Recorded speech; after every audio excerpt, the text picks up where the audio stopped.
So hello friends, welcome to my YouTube channel. So आज की video में हम एक प्रोसीजर डिस्कस करेंगे जिसका नाम क्या है, लंबर पंचर। आप सब ने आई गेस जो भी मेडिकल स्टूडेंट्स होंगे उन्होंने ये लंबर पंचर प्रोसीजर होते हुए देखा होगा, क्योंकि हमारे नॉर्मल वार्ड्स में भी देखने को मिलता है लंबर पंचर। ओके, सो सबसे पहले इसमें हम कुछ इंपॉर्टेंट पॉइंट्स को डिस्कस करेंगे। सो इसमें हमारा फर्स्ट जो पॉइंट है वो है हमारा इसका दूसरा नाम। इसको हम किस और नाम से जानते हैं? So it is also known as spinal tap. So अगर आपको इससे कुछ भी इन्फॉर्मेशन मिलती है इस वीडियो से, प्लीज़ लाइक वाइक कर लेना, ठीक है। तो इसको हम बोलते हैं स्पाइनल टेप भी बोलते हैं। इस प्रोसीजर में अब हम करते क्या हैं, इस प्रोसीजर में हम एक निडल को इंसर्ट करते हैं। A needle inserted. कहाँ करते हैं उस निडल को inserted into the sub arachnid space. हम सब एरेक्नाइड स्पेस में क्या करते हैं, नीडल को इंसर्ट करते हैं। आप अपनी कॉपी पर लेकर बैठना और पूरा लिखते रहना जो भी मैं बोलूँगी, ठीक है। और फिर उससे क्या करते हैं, एंड कलेक्ट CSF। हम फिर वहाँ से क्या करते हैं, CSF को कलेक्ट करते हैं। ये हम लंबर पंचर के प्रोसीजर में करते हैं। अब देखते हैं इसको करने का पर्पस क्या होता है, हम करते क्यों हैं इसको, इसके हम पर्पस देखते हैं। तो फर्स्ट में पर्पस जो हमारा आता है CSF के कलेक्शन के लिए, CSF को कलेक्ट करने के लिए और इसके एनालिसिस के लिए हम क्या करते हैं, लंबर पंचर को करते हैं, ठीक है। CSF में जो भी पाया जाता है उसके एनालिसिस। सेकंड वन आ जाता है आपका CSF का प्रेशर को, CSF का प्रेशर कितना है उसको देखने के लिए हम क्या करते हैं, ये लंबर पंचर प्रोसीजर करते हैं। थर्ड वन इसमें आपका आ जाता है अगर हमें कोई ड्रग को एडमिनिस्टर करना है उस केस में भी हम LP करते हैं, ठीक है, ड्रग एडमिनिस्ट्रेशन के केस में। नेक्स्ट वन, अगर हमें कोई क्या करना है, स्पाइनल एनेस्थीसिया देना है, होते हैं ना एनेस्थेटिक, क्या करते हैं, स्पाइनल एनेस्थीसिया देते हैं, तो उस केस में भी हम क्या करते हैं, LP प्रोसीजर करते हैं। फिफ्थ वन आपका आता है एक माइलोग्राफी। अब कोई मुझे बताएगा माइलोग्राफी क्या होएगा? आप तो कैसे बोलोगे अभी। माइलोग्राफी में मतलब जैसे हमारे स्पाइनल कॉर्ड होता है ना, स्पाइनल कॉर्ड के स्ट्रक्चर में कोई भी अगर एबनॉर्मेलिटी है उसको असेस करना को हम क्या बोल रहे हैं, माइलोग्राफी, ठीक है। तो उसमें उसको देखने के लिए भी हम क्या करते हैं, लंबर पंचर प्रोसीजर करते हैं। ओके, तो ये थे इसके पर्पस। इंडिकेशन देखते हैं किस कौन कौन सी ऐसी कंडीशन होगी। फर्स्ट वन आपका आता है इसमें मैनेंजाइटिस की कंडीशन में हम क्या करते हैं। और सेकंड वन आ गया आपका like pots disease. Pots disease पता है क्या होता है? पॉट्स डिजीज़ में मतलब जो हमारा स्पाइनल कॉर्ड का TB होता है उसको हम क्या बोलते हैं, पॉट्स डिजीज़। और आ जाता है आपका या कोई फंगल, बैक्टीरियल या फिर आपका कोई क्या है, वायरल इन्फेक्शन है, तो उस केस में भी आप क्या करते हैं ये फंगल, बैक्टीरियल, वायरल इन्फेक्शन अगर आपके ब्रेन या फिर स्पाइनल कॉर्ड में, तो आपका क्या करता है, LP प्रोसीजर करते हैं उसको देखने के लिए। या फिर आपकी क्या है, कोई न्यूरो डिजेनरेटिव डिजीज़ है, न्यूरो डिजेनरेटिव डिजीज़ में लाइक क्या आ गया आपका, अल्जाइमर, तो उस केस में भी क्या करते हैं, LP इंडिकेटेड रहता है। एंड या आपका क्या है, इंट्राक्रेनियल हैमरेज है, उस केस में भी क्या होता है, ये देखने को मिलता है, इंट्राक्रेनियल हैमरेज। अब ये तो आपने बता दिया कि किस किस कंडीशन में करेंगे। फिर देखते हैं कोई ऐसी भी कंडीशन में जिसमें हमें इसको अवॉइड करना है। तो yes, there is also a contraindication. इसका हमारा कॉन्ट्राइंडिकेशन कब होगा, जैसे in case of increased ICP। अगर पेशेंट का ICP क्या है, इंक्रीज है, तो उस केस में हम क्या कर रहे हैं, इसको नहीं करते हैं। या फिर हमारा जो लंबर है उसमें कोई इंजरी भी है, फ्रैक्चर हुआ है, तो उस केस में भी हम क्या करते हैं, इसको अवॉइड करते हैं। अब इसका प्रोसीजर देखते हैं कैसे कैसे करते हैं। मेन थिंग्स को लिखवाऊंगी, ठीक है, प्रोसीजर में। जैसे ये सब कुछ तो आपको पता ही है, हैंड वॉश वगैरह करते हैं, कंसेंट वगैरह लेना होता है, ठीक है, ये सब कुछ आपको पता है कि प्रोसीजर एक्सप्लेन करना है पेशेंट को, उसके जो भी राइट्स हैं उनको मतलब सब कुछ ढंग से रखना है। तो सबसे पहले एक तो हम इसमें करेंगे, मेन चीज़ लिखवा रही हूँ, कलेक्ट द आर्टिकल्स को कलेक्ट करना है। अब इसमें सबसे पहले आप क्या देखोगे, सबसे पहले आपकी जो स्पाइनल नीडल होती है या फिर लंबर नीडल जिसको बोलते हैं, वो कलेक्ट करोगे आप नीडल। अब वो भी साइज़ भी आपको पता होना चाहिए। तो एडल्ट में इसका साइज़ देखने को क्या मिलता है, एडल्ट में आपका देखने को मिलता है 22। एंड चाइल्ड की बात करें तो चाइल्ड में हम यूज़ करते हैं 25। अगर ये दोनों ही ऑप्शन में नहीं होंगे क्वेश्चन में, तो फिर हमारा आंसर किया जाता है 16 गॉज, ठीक है। लेकिन प्रायोरिटी क्या होती है, ये होती है अगर ये दोनों नहीं दिखेंगे एग्जाम में तो हमें क्या करना है, 16 गॉज लिखना है, ठीक है। और हमारे आर्टिकल में रहता है एक बीटाडीन। बीटाडीन क्यों यूज़ करते हैं बीटाडीन को, टू क्लीन द साइट को क्लीन करने के लिए, ठीक है। सैंपल कलेक्ट करने के लिए हमारे पास क्या होनी चाहिए, वाइल होनी चाहिए। हम इसमें क्या करते हैं, 3 वाइल्स में सैंपल लेते हैं, ठीक है। एक वाइल तो होती है हमारी हिमेटोलॉजिकल, ठीक है। सेकंड वन हमारी होती है साइटोलॉजिकल पर्पस के लिए, एंड जो हमारी थर्ड वन रहेगी वो अदर पर्पस के लिए, ठीक है। अब अगर हम पोजीशन की बात करें लंबर पंचर में, तो वो आपकी देते हैं हम क्या, C शेप पोजीशन। पेशेंट के क्या करते हैं, ये है पेशेंट के जो नी है, ठीक है, घुटने हैं, और उसकी जो चीन होती है उसको क्या करते हैं, मिलाते हैं। इस वजह से क्या होगा, जैसे अगर पेशेंट माना क्या है, ये सुपाइन पोजीशन में, ठीक है, तो इसकी जो वर्टिब्रा है ना, इन वर्टिब्रा के बीच में जो स्पेस होता है वो क्या है, थोड़ा सा है। लेकिन अब जब हम इसी को मोड़ रहे हैं, इस वर्टिब्रा को ऐसे में, तो इनके बीच का जो स्पेस होता है वो इंक्रीज हो जाता है और निडल इंसर्ट करने के लिए स्पेस बन जाता है। इसलिए हम क्या करते हैं, पेशेंट को C से पोजीशन प्रोवाइड करते हैं। अब साइट देखते हैं, साइट हम कौन सी साइट में ये LP करेंगे, ठीक है। तो जो हमारा एडल्ट का साइट अगर पूछें तो एडल्ट में कौन सी लंबर वर्टिब्रा से करते हैं, बिटवीन L3 एंड L4। और चाइल्ड में बात करें तो चाइल्ड में हम किस में करते हैं, बिटवीन L4 एंड L5। क्यों? क्योंकि जैसे आपकी क्या है, ये वर्टिब्रा है, ठीक है। वर्टिब्रा के अंदर क्या होता है, हमारा स्पाइनल कॉर्ड होता है। अब जब एडल्ट में देखें, एडल्ट में हमारा स्पाइनल कॉर्ड यहाँ तक आता है, ये L2 तक आता है, ठीक है। अगर हम L2 में या फिर L2 के ऊपर से हम क्या कर रहे हैं, LP कर रहे हैं, लंबर पंचर कर रहे हैं, तो वो उसमें क्या होता है, हमारे स्पाइनल कॉर्ड डैमेज होने का चांस होता है, जिस वजह से हमारा क्या होगा, पैरालिसिस वगैरह देखने को मिल सकता है। इसलिए हम क्या करते हैं, इसमें एडल्ट में L3 एंड L4 में करते हैं। वैसे चाइल्ड में हमारी जो स्पाइनल कॉर्ड होती है ना, वो हमारे L3 लेवल तक आती है, इसलिए हम इसमें एक स्टेप नीचे करते हैं, L4 एंड L5 से हम लंबर पंचर करते हैं, ठीक है, ध्यान में रखेंगे। अगर हमसे पूछे कि क्लिनिकल एरिया में हम साइट सेलेक्ट करना है लंबर पंचर के लिए, तो उसमें भी हम क्या करते हैं, L4 एंड L5 ही करते हैं। अगर क्लिनिकल लिखा है तभी हमें L4 एंड L5 को क्या करना है, लिखना है, या अगर सिंपली एडल्ट में लिखा हुआ है तो L3 एंड L4 करना है। उसके बाद हम देखते हैं, बीटाडीन हमने ले लिया था साइट को क्लीन करने के लिए।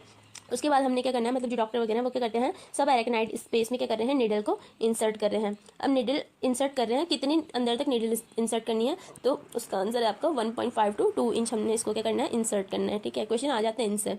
उसके बाद जैसे ये क्या था आपका, हमने डाली थी अंदर निडल, ठीक है।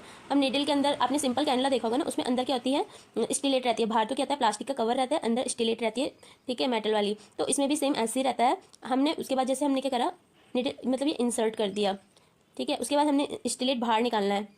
जैसे हम कैनला लगाते हैं, IV कैनला, उसमें स्टीलेट जब बाहर निकालते हैं तो ब्लड वेन से बाहर आता है ना, वैसे हमारे यहाँ से भी क्या आएगा, जो CSF है वो बाहर आने लगता है। तो फिर इसमें हम क्या करते हैं, यहाँ पे हम 3 वे अडेप्टर को क्या करते हैं, अटैच करते हैं, जिससे हम क्या करेंगे, सैंपल लेंगे, ठीक है। इसका CSF का प्रेशर, अगर क्वेश्चन आ जाए कि CSF का प्रेशर किससे मेजर करते हैं, तो उसका आंसर आता है आपको मैनोमीटर से, ठीक है। ये हो गई आपकी बात। अगर हम नॉर्मल CSF का प्रेशर की बात करें तो वो आपका कितना होता है, अगर mm ऑफ Hg में पूछे तो वो होता है आपका 5 to 15 mm ऑफ Hg। अगर सेंटीमीटर ऑफ H2O में पूछे तो वो होता है आपको 60 या फिर 70 to 180 centimetre of mm of H2O, ठीक है। यहाँ पे क्या था हमारा mm ऑफ Hg, और यहाँ पे आता है हमारा mm ऑफ H2O, ठीक है। अगर हमारा CSF प्रेशर इंक्रीज है, नॉर्मल से इंक्रीज है, तो इट मीन्स ये क्या इंडिकेट कर रहा है कि हमारा ICP भी क्या है, इंक्रीज है, ठीक है। जब हमारा ICP इंक्रीज होता है तो उस कंडीशन में पेशेंट में कौन कौन से सिम्टम्स देखने को मिलेंगे, उसमें क्या होता है, हाइपरटेंशन देखने को मिलता है पेशेंट में, उसका जो BP होता है वो बढ़ा हुआ देखने को मिलेगा। हाइपर वॉल्यूमिया, उसका जो वॉल्यूम है बॉडी में, तो वो क्या होगा, वो भी इंक्रीज मिलेगा। एंड हाइड्रोसेफेलस देखने को मिलता है, हाइड्रोसेफेलस, ठीक है। ये तीनों कंडीशन सिम्टम्स देखने को मिलते हैं। अगर नॉर्मल वैल्यू से कम आ रहा है, इट मीन्स क्या है, हमारा ICP क्या है, डिक्रीज है। इसमें क्या सिम्टम देखने को मिलेंगे पेशेंट में, डिहाइड्रेशन एंड जैसे इसमें हाइपर वॉल्यूमिया देखने को मिल रहा था, वैसे इसमें क्या देखने को मिलेगा, हाइपोवॉल्यूमिया, हाइपोवॉल्यूमिक शॉक, ठीक है। अब एक क्वेश्चन आता है, लाइक जैसे किसी पेशेंट में हमारा क्या है, CSF कलेक्ट करना है, लेकिन उसमें लंबर पंचर क्या है, कॉन्ट्राइंडिकेटेड है, तो आप किस साइड से क्या करोगे, CSF कलेक्ट करोगे, तो उसका आंसर होता है आपका सिस्टर्नल पंचर, ठीक है। ये कहाँ पे प्रेजेंट रहता है, बिलो द, जो हमारा ऑक्सीपिटल लोब होता है उसके नीचे सिस्टर्नल पंचर होता है, वहाँ से क्या करते हैं हम, CSF को कलेक्ट करते हैं। अब नेक्स्ट क्वेश्चन आता है, जैसे पोजीशन ड्यूरिंग तो बता दी थी लंबर पंचर CSF, लेकिन उसके बाद जैसे हमने CSF कलेक्ट कर लिया, उसके बाद हमें कौन सी पोजीशन देनी होती है, वो देनी होती है आपको फ्लैट पोजीशन या फिर supine position with pillow remove, तकिया नहीं होनी चाहिए, ठीक है। पोजीशन कितने टाइम के लिए, मतलब वैसे तो डॉक्टर बोलता है आपको पूरे एक दिन या फिर 12 to 24 आवर, लेकिन मिनिमम आपको 3 to 5 आवर्स तक तो रखना ही रखना है, ठीक है। अगर आपने ये नहीं रखा फ्लैट पोजीशन, तो फिर क्या होता है, हेडेक देखने को मिलता है। ये मोस्ट कॉमन कॉम्प्लिकेशन होता है आफ्टर प्रोसीजर का, ठीक है, हेडेक देखने को मिलता है, इसलिए फ्लैट पोजीशन रखनी होती है। अगर जो आप सैंपल कलेक्ट कर रहे थे ना, तो उसका अमाउंट कितना होता है CSF का, तो वो होता है आपका 6 to 10 ml। जैसे आप 3 वाइल्स ले रहे थे ना, तो 2 to 3 ml आपको क्या करना है, लेना है सैंपल का अमाउंट, ठीक है, 2 to 3। सैंपल लेने के बाद कितने टाइम तक आप उसको लैब में भेज सकते हो, तो विद इन आपको क्या करना है, 1 to 2 आवर्स के अंदर अंदर क्या करना है, उसको लैब में भेज देना है। ये क्वेश्चन पूछे गए हैं, ठीक है। उसके बाद आपका आता है स्टोरेज ऑफ CSF, ठीक है, स्टोरेज ऑफ CSF कितने कितने उसमें रखते हैं। एक आता है आपका रूम टेम्परेचर।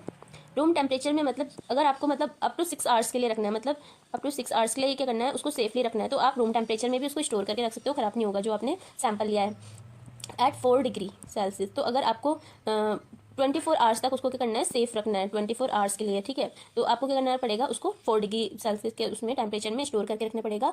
अगर आपको क्या करना है, सेरोलॉजिकल एग्जामिनेशन करना है। सेरोलॉजिकल एग्जामिनेशन CSF का मतलब CSF में जो भी प्रोटीन, शुगर, क्लोराइड जो भी प्रेजेंट रहता है, उन सबके प्रेशर वगैरह देखना है, अमाउंट देखना है, तो उसको सेरोलॉजिकल एग्जामिनेशन बोलते हैं। तो उसके लिए हमें कितने टेम्परेचर में रखना पड़ेगा, एट -20 डिग्री सेल्सियस में। ये आपका स्टोरेज का टेम्परेचर हो गया। अब अगर आप CSF एनालिसिस की बात करेंगे, CSF एनालिसिस, ठीक है, न्यू हेडिंग डाल के लिखेंगे CSF एनालिसिस। सबसे पहले नॉर्मल फाइंडिंग्स पहले मैं लिखती हूँ, CSF के बारे में सब कुछ बताऊंगी, ठीक है। अपीयरेंस देखते हैं, ये देखने में कैसे मिलता है। देखने के लिए ये आपका होता है ट्रांसपेरेंट कलर का, ठीक है, एकदम क्रिस्टल क्लियर वाटर होता है ना जैसे, वैसे देखने को मिलता है, ट्रांसपेरेंट। पीएच की बात करें तो पीएच इसका कितना होता है 7.32, स्लाइटली एल्कलाइन देखने को मिलता है। अगर कोई पूछे तो आरबीसी का अमाउंट कितना होता है, सीधे सीधे बोल देना, आरबीसी क्या होती है हमारी CSF में, एब्सेंट रहती है। इसमें तो फिर प्रेजेंट क्या रहता है, इसमें आपका प्रेजेंट रहता है इंसुलिन प्रेजेंट रहता है, शुगर प्रेजेंट रहता है, क्लोराइड प्रेजेंट रहता है, WBCs प्रेजेंट रहते हैं, प्रोटीन प्रेजेंट रहता है, ठीक है।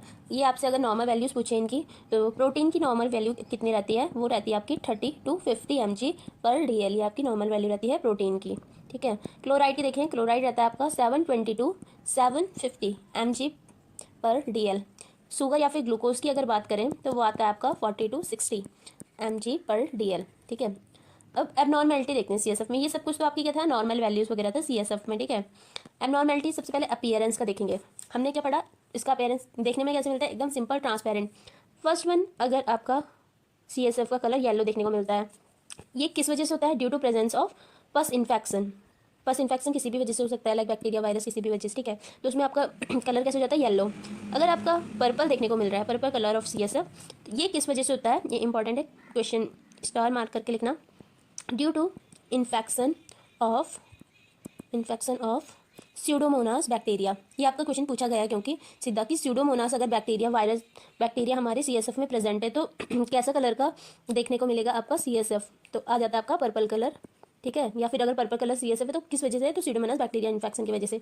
अगर पिंकिश है तो किस वजह से, क्योंकि इसमें क्या है आपकी आरबीसी प्रेजेंट है। अभी आपको बताया तो नॉर्मल CSF में क्या था, आरबीसी एब्सेंट होती है, लेकिन इसमें क्या है, अगर आरबीसी प्रेजेंट है तो उसमें पिंकिश कलर देखने को मिलेगा। किस वजह से हो सकता है RBC, due to intracranial haemorrhage की वजह से कह सकते हैं देखने को मिल सकता है। अगर आपका टर्बिड कलर का देखने को मिल रहा है, इट मीन्स ये हमारे मैनिंजाइटिस को शो करता है कि हाँ मैनिंजाइटिस है पेशेंट को, मतलब उसकी जो मैनिंजियल लेयर है उनमें इन्फ्लामेशन देखने को मिलती है, ठीक है। उसके बाद मैनिंजाइटिस भी आपको पता है डिफरेंट टाइप, जैसे अगर आपका बैक्टीरियल मैनिंजाइटिस है या फिर वायरल मैनिंजाइटिस है, ठीक है, या फिर और किस कंडीशन में देखने को मिल सकता है आपका turbid colour appearance, pots disease है, जो मैंने भी आपको बताया था, स्पाइनल कॉर्ड का जो टीबी होता है उसको पॉट्स बोलते हैं, या फिर आपकी न्यूरो डिजेनरेटिव डिसऑर्डर है। इन सब में क्या होता है, आपका कलर जो CSF का होता है वो क्या होता है, आपका टर्बिड कलर का होता है। टर्बिड मतलब धुंधला धुंधला टाइप का, ठीक है। बैक्टीरियल मैनिंजाइटिस में और क्या फाइंडिंग्स होती है, इसमें जो प्रोटीन होता है वो इंक्रीज होता है, लिखते रहेंगे, और जो आपका शुगर एंड क्लोराइड है, ग्लूकोज एंड क्लोराइड है, वो आपका क्या होगा, डिक्रीज देखने को मिलेगा। अब वायरल मैनिंजाइटिस में आपका जो WBC है वो इंक्रीज देखने को मिलेगा, जो आपका ग्लूकोज है वो भी इंक्रीज देखने को मिलेगा, लेकिन जो प्रोटीन है वो डिक्रीज देखने को मिलेगा। डिक्रीज आ गया इसमें प्रोटीन। बैक्टीरियल में ये देखना प्रोटीन इंक्रीज है, लेकिन वायरल में क्या आपका प्रोटीन डिक्रीज है, ठीक है। पॉट्स डिजीज में आपका WBC इंक्रीज, इसमें भी प्रोटीन इंक्रीज, लेकिन अब आपका ग्लूकोज क्या हो जाएगा, इसमें डिक्रीज हो जाएगा डिक्रीज ग्लूकोज। इसमें आपका जो प्रोटीन होता है वो बढ़ जाता है, प्रोटीन इंक्रीज रहता है, और अदर सब क्या होता है, नॉर्मल रहता है, ठीक है। उसके बाद बात करें कॉम्प्लिकेशंस क्या देखने को मिलती हैं आपकी लंबर पंचर में। फर्स्ट वन तो मोस्ट कॉमन मैंने आपको बता ही दिया था, कौन सा होता है, हेडेक होता है, ठीक है। एक तो आपका हेडेक ही होता है। दूसरा वन सेकंड वन आपका आता है पेन होता है आपका, क्या जहाँ पे हमने क्या करा था, पंचर किया था, पंचर साइड में क्या होगा, पेन होएगा। थर्ड वन आपका क्या देखने को मिल सकता है, जहाँ पे वो क्या करा था हमने, पंचर किया था ना, वहाँ पे हर्निएशन देखने को मिल सकता है। हर्निएशन मतलब डिस्क, या फिर जो डिस्क है वो क्या होगी, डिसलोकेट हो गई है अपनी जगह से, ठीक है, हर्निएशन। इस वजह से देखने को मिलता है, अगर आपने जो CSF है वो फोर्सफुली रिमूव किया तो उस वजह से हर्निएशन या फिर डिस्प्लेस हो जाती है अपनी जगह से, या फिर जहाँ पे हमने पंचर किया था वहाँ से क्या हो रहा है, CSF का क्या हो रहा है, लीकेज हो रहा है, लीकेज ऑफ CSF। तो इसमें हम नर्सिंग मैनेजमेंट क्या करेंगे, लीकेज ऑफ CSF में उसको क्या करेंगे, ट्रेंडलेनबर्ग पोजीशन देंगे। अगर आपका क्वेश्चन पेपर है उसमें ये आ रखा है तो ये फर्स्ट प्रायोरिटी जाएगी, ठीक है, ट्रेंडलेनबर्ग पोजीशन। सेकंड वन आपका आता है वाटर इनटेक को क्या करेंगे, इंक्रीज करेंगे, increase water intake. Third one आ जाता है आपका most effective management in CSF leakage is IV therapy. हम क्या करेंगे, उसको IV थेरेपी देंगे। IV थेरेपी लाइक जैसे आपका NSRL क्रिस्टलाइड हो गया, ये सब कुछ देंगे। तो ये सब कुछ था आज का क्लास में। आपको अपने नोट्स खुद बनाने, जो भी मैं बोलूँगी वो लिखने, ठीक है। Thank you so much. If you like video please like share and subscribe to my channel. Thank